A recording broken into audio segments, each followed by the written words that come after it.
Mike Warriors, ladies and gentlemen. I am User Unknown, and I am joined by my co-host, Hydrate. Hydrate, if you want to say hello. Hello, everybody. Welcome back to Mike Warriors. We understand there has been a little bit of a hiatus, and we do apologize, as it was out of our control. But we do have what was a very entertaining card to go over, that being Brawl 67 from before the hiatus. And kicking off that card was Elliott Southey versus Adam Thomas in the heavyweight division. It was an entertaining fight between the number 7 ranked and the number 16 ranked. And Elliott Southey got a very important round 2 knockout via a left hook. How do you feel about this KO here, UCW, especially considering the fact that Elliott Southey has publicly announced that he only has a few fights left before retirement? I mean, I made money out of Adam Thomas losing. I don't know about y'all, but I mean, I called it. I knew it. I knew he was gonna lose. I mean, we've seen him in the octagon.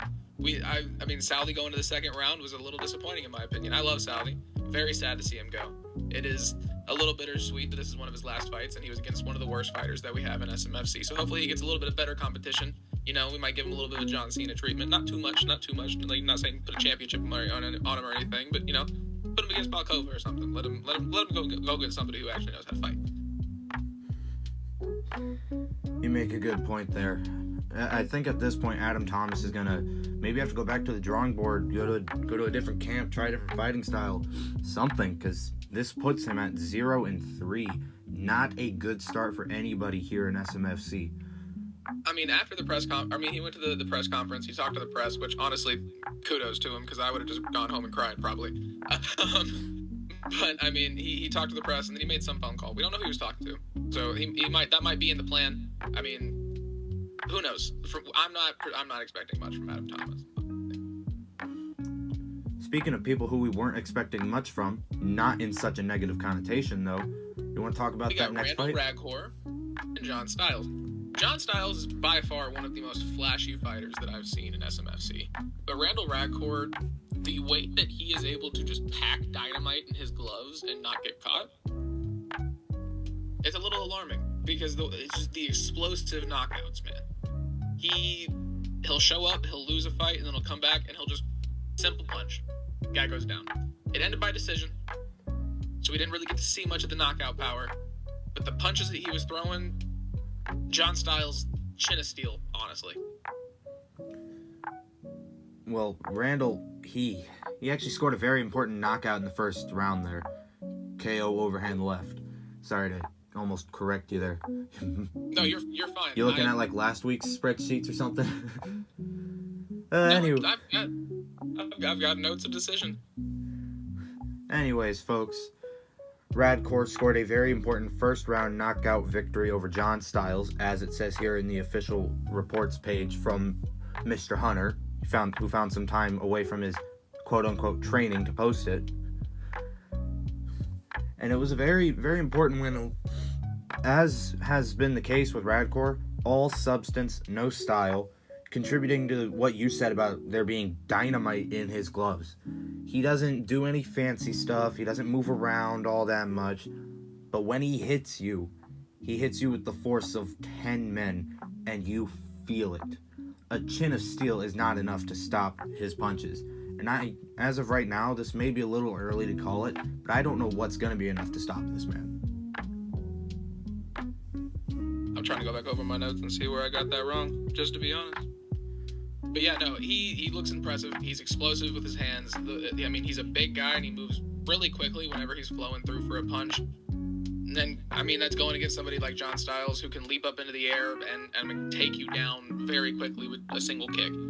So it's impressive to see him take down somebody like that. As he moves through the division, I know we've got a lot of people who can kind of hit that hard, so it's going to be impressive to see how well he can take punches like that compared to just delivering them.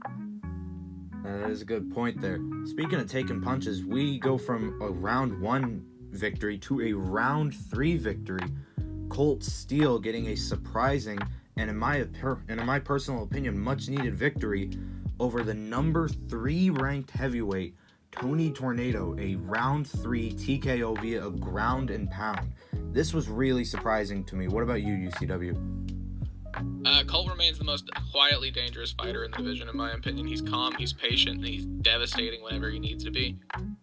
Tony goes from 20-16 to 20-17. So I mean, when you've got 20 wins, it's really not, you're not deniable in any way. Like, it's not questionable at all who you are. You're obviously that guy. But it definitely helps Colt Steele to beat somebody who's got that winning power, and he's got that traditional record of.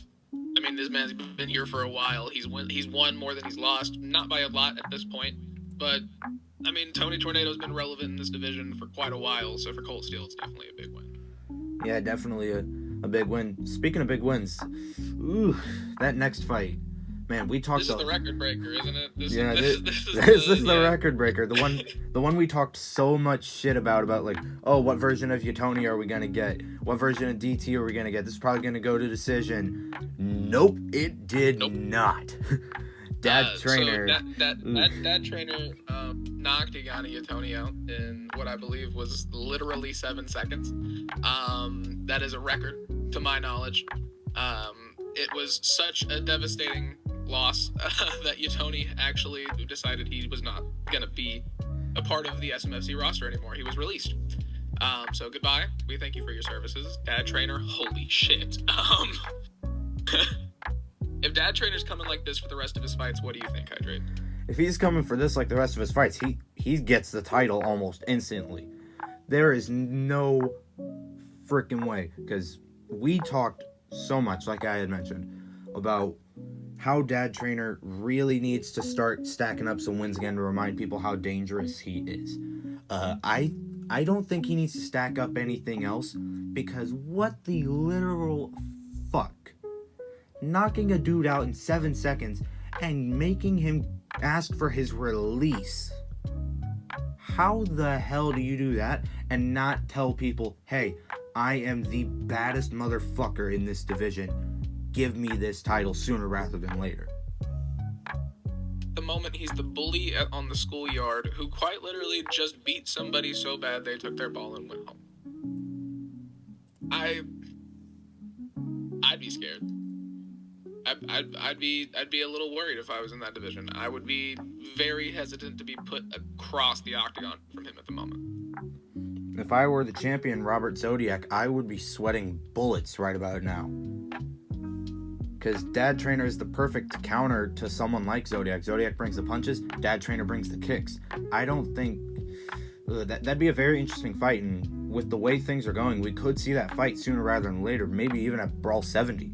That's just an early prediction. Also moves to a positive record. That too. Both men were at 12-12 going into this fight. Dad Trainer moves to 13-12. Yatoni basically retires at 12-13.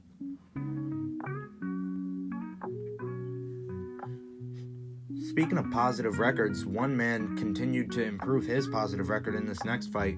Bryson Elite, the ever-crafty veteran, moves to 12... God, tongue rolled there for a second. 12-10 against the wild card rookie that we are both behind, Dakari Kane.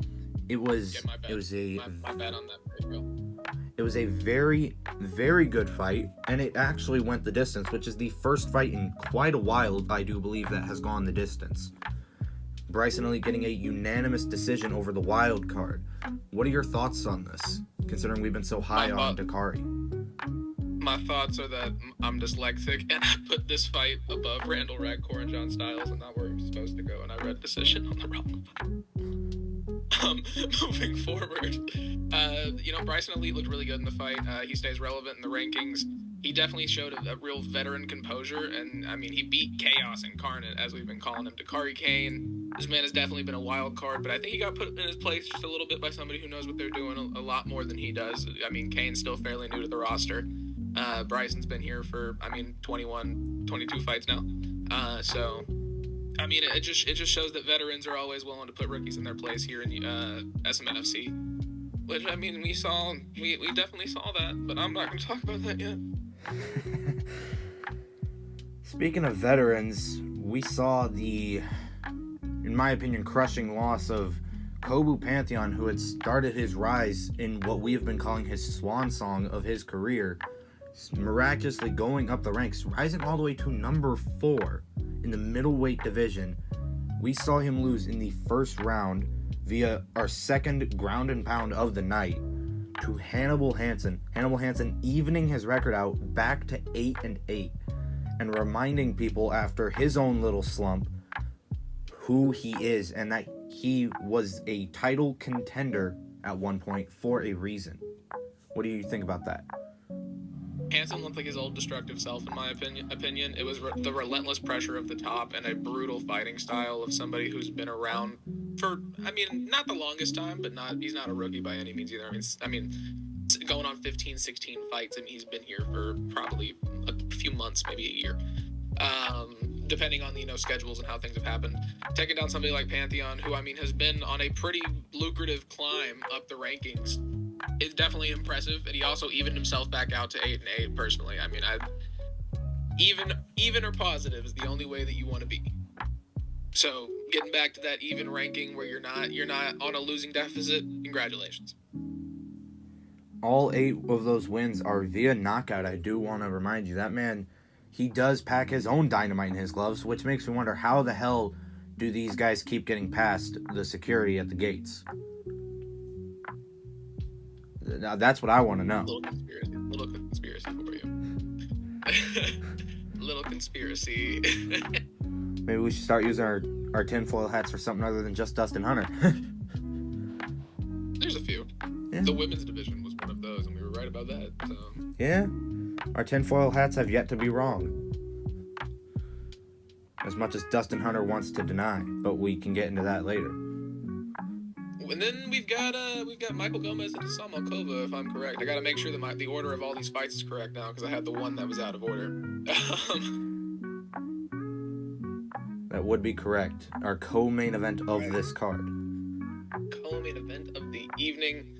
We saw a perfect left hook from Michael Gomez. Malkova got stopped, which doesn't happen very often here in SMFC. He's looking more human. He's looking beatable, which is dangerous because with somebody who's got the reputation and the record of Hassan Malkova, you don't want to let people see that there's cracks in the armor. And it also shoots Michael Gomez into a completely different stratosphere as far as contender conversations, in my opinion. That is true. In my opinion, the next title contender in the heavyweight division should be the likes of Andy Knight and Michael Gomez, both of whom conveniently have defeated Hassan Malkova in recent weeks. Hassan Malkova taking 2 losses in a row, showing that he can bleed, and we all know the saying, if it bleeds, it can die.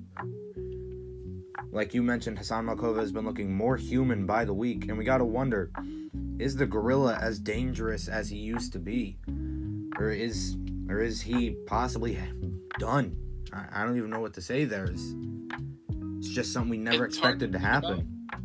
Like he's been the indestructible force. He's been the cornerstone, the guy that everybody can go to look for a destructive knockout. The guy that a lot of people were scared to fight against. The guy that's made a lot of people retire. The guy that has retired people without them wanting to. For him to start getting beat, it's good to see the changing of the guard, but at the same time, it's just like, well, no, I kind of miss the old guy. Wait, no, don't get bad yet, We have seen incredible comebacks, though. We were just talking about Pantheon, who's come back from a couple of losses in a row and went on a tear. So, it could just be a little bit of a slip up from Malkova. There could be things going on in his life that we don't know about. There's really no telling. He's a quiet guy. He does not talk much, minus that one interview he had with Leah over at Last Call. And in that interview, he was the intimidating man we would expect, but like you said, maybe there's something going on behind the scenes that we don't know, because this is heartbreaking to see as a fan, him just taking 2 losses in a row now. And like you mentioned, it's like, no, don't go yet, because we never really know how good a thing is until it's gone. And right now it's looking like maybe the indestructible Malkova that we all grew to love, hate, fear, whatever you felt, it may be looking like that is gone. It's definitely alarming. Because, I mean, like I said, he's been a constant. He's been one of the constants. And it's not so constant anymore. And personally, I don't like it when things change. So the changing of Hassan, it's like, because, you know, you can go into the fight, you see how Hassan Malkova on the card, it's just like, okay, well, I'm just probably going to go for him winning. You know, that's probably the intelligent choice. Don't really care who he's against. He's probably going to win. And that's no longer a stable thing. So it throws shit off. And it's good. I'm all for the change up. It takes an adjustment. Yeah, it does. Speaking of adjustments, that's what Timothy Collins could not do in our main event. There's a lot to unpack in what the main event was and how it went about and all the stuff that was going on around it. Do you want to kick us off on what was a loaded main event for many reasons? So this is supposed to be Andy Knight. Just need to press that. Adrian Wilkins. Or Adrian Wilkins? Adrian Wilkins, okay. Yeah, it's right above it. Okay, read before you say things. Yeah, it's supposed to be Adrian Wilkins. That's not what happened. Burrow Daniel showed up, and nobody expected that. And he beat the shit out of Timothy Collins. It was a massacre. Round 1, Collins goes to 4-5. He got put in his place. First time he's lost in quite a while. First time we've seen Burrow in quite a while. I believe you said he is now ranked in the 6th in the division because of that. 6th in the heavyweight division because of that. Yeah, returning from his hiatus as a prize fighter to become a regular fighter once again. And what a way to do it. So I think Timothy Collins is kind of getting a little bit of the Icarus treatment. He might have flown just a little too close to the sun. Been feeling himself just a little bit too much, and then you know, CEO was just like, hey, we can't have you be talking like this. You can't be calling me out. You know, I thought that, you know, maybe Dustin was gonna come back, but you know, Burrow is fine. Yeah, it's like, now.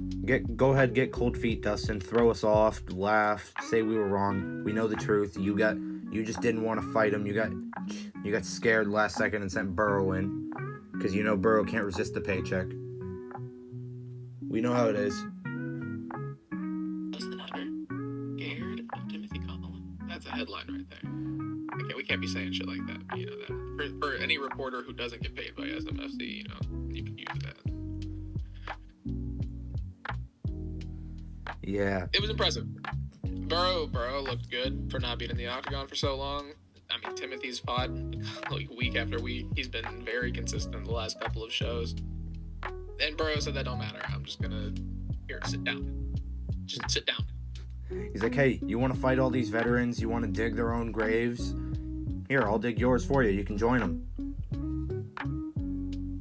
We'll see how Collins rebounds from this loss. He's undoubtedly not happy about this and will probably look to recover some ground and the momentum that he lost from this absolute murder.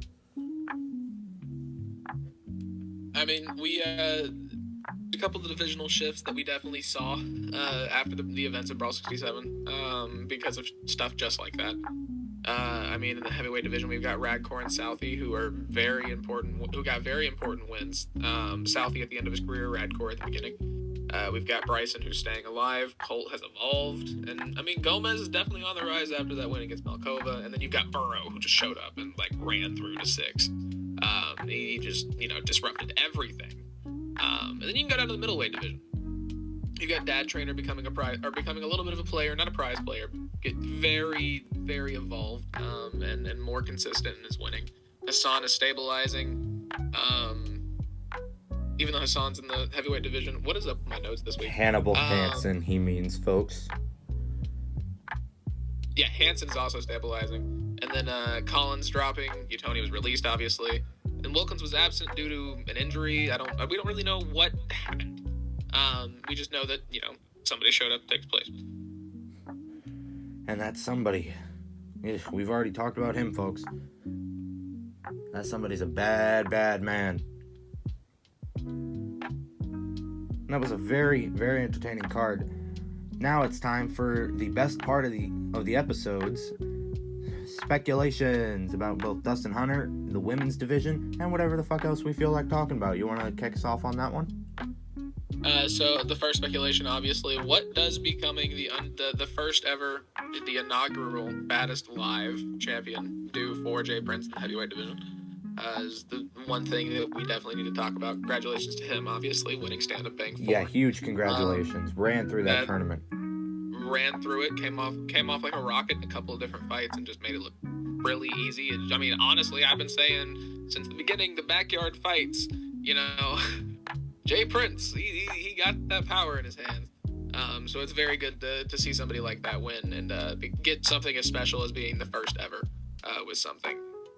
Beyond that, everybody's favorite part of the show, Hunter Watch. He hasn't outright denied a comeback. At a press conference, he said he's deflected from it. He's said things that have led people away from it, but he hasn't outright said, no, it's not happening.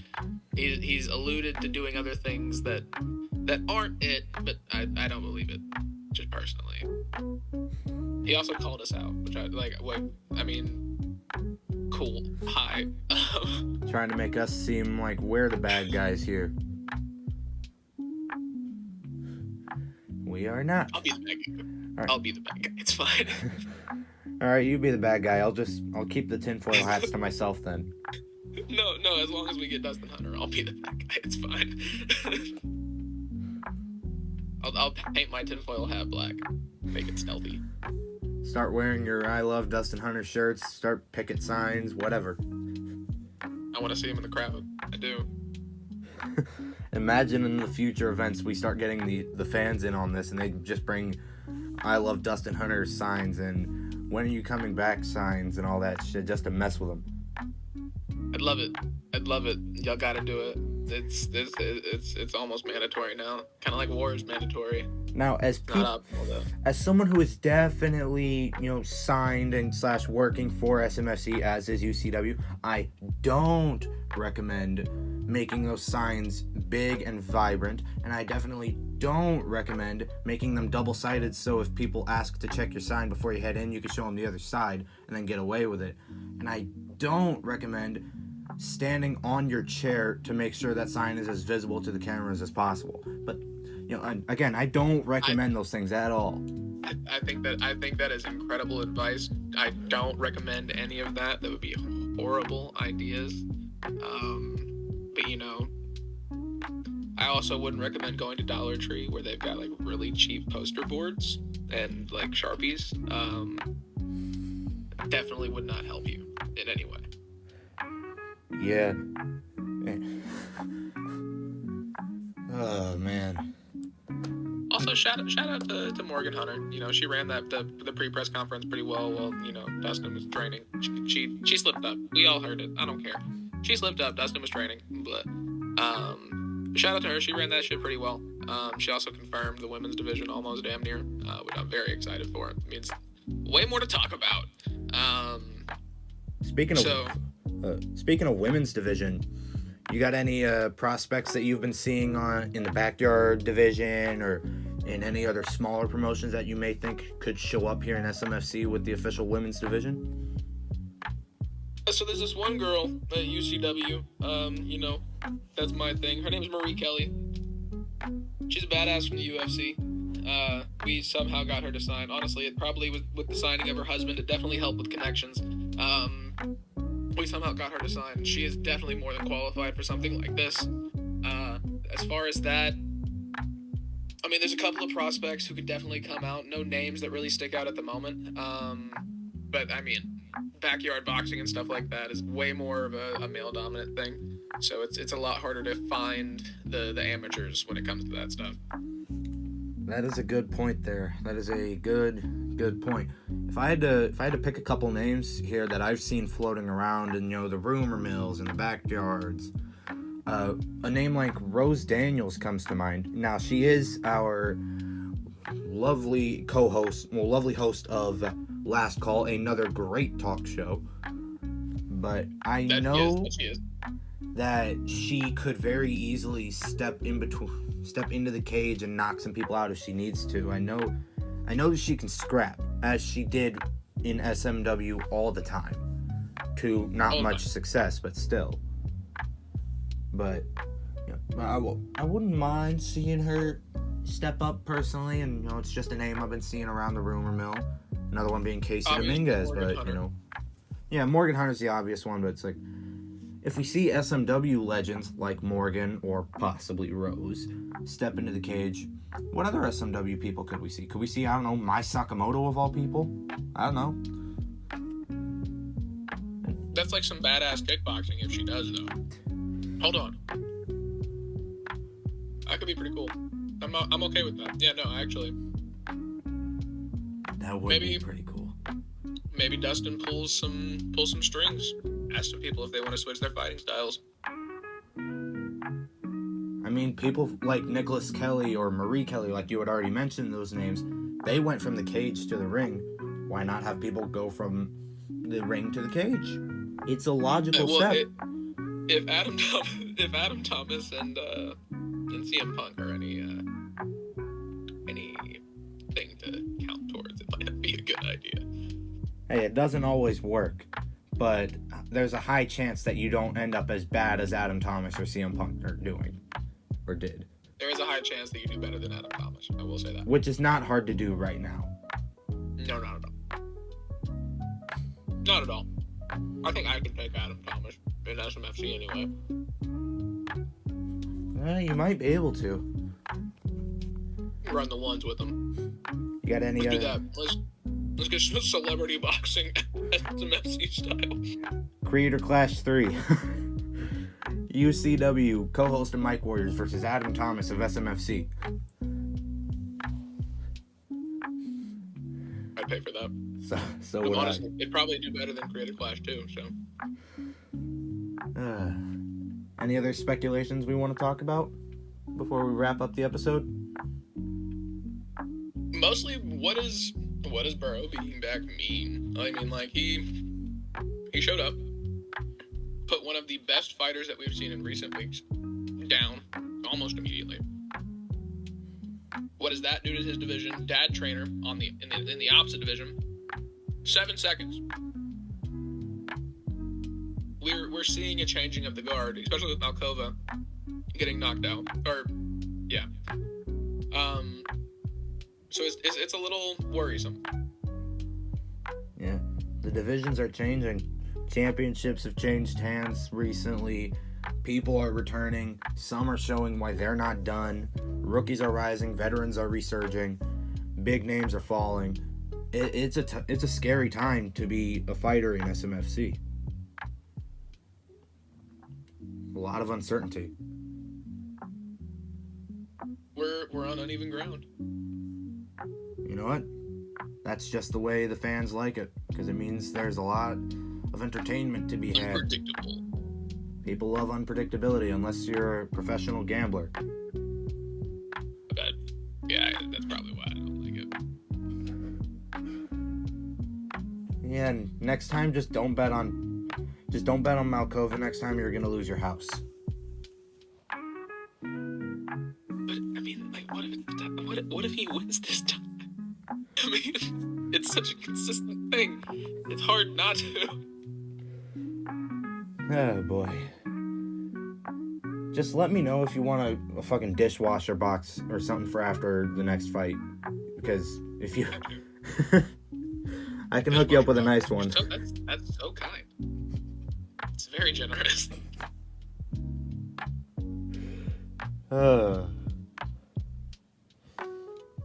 Anyway, folks, that's about gonna wrap it up for the episode. Do you have any closing remarks, UCW, before we do our sign-offs? Dustin Hunter at the next event, or we riot. Good point. Bring the signs, fans. Actually, sorry. Don't bring the signs. I definitely don't recommend bringing those signs. We won't riot if he's not at the next one. And definitely don't start chanting it like people chanted for CM Punk for 10 years. And definitely don't all wear tinfoil hats to the show. Yeah, we don't recommend don't do these things. Anyway, that's been Mike Warriors. I've been Hydrate. That's been UCW. We hope you guys have a great day. We're sorry for the hiatus, and we'll catch you all with the predictions of Brawl 68 coming soon. Peace out. Unless we get fired. Yeah, unless we get fired.